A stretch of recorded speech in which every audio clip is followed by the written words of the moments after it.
তো আসলে আপনারা যারা ড্রাইভিং শিখতে চান অলওয়েজ একটা জিনিস মাথায় রাখবেন যে সবসময় মাথা ঠান্ডা করে তারপর আপনার কিন্তু ড্রাইভ করতে হবে। আপনি কিন্তু ঘুরে তখন করলে ড্রাইভ করতে পারবেন না।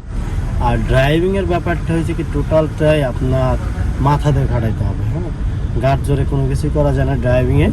তো টোটালি আপনার প্রথমে মাথা ঠান্ডা করে তারপর ড্রাইভ করতে হবে। তো যাই হোক, তো আপুর আলমদিনা আপনি কি সাজেস্ট করেন কি দর্শকের উদ্দেশ্যে যদি কিছু বলতেন? জি, শাহিন ভাইয়া আছে, এখানে সোহাগ ভাইয়া আছে, এরা খুবই ফ্রেন্ডলি। আপনার যে কোনো সমস্যা এদের সাথে শেয়ার করতে পারবেন, কোনো সমস্যা নাই। আর এরা খুব সুন্দরভাবে ফ্রেন্ডলিভাবে আপনাকে শেখায় দিবে।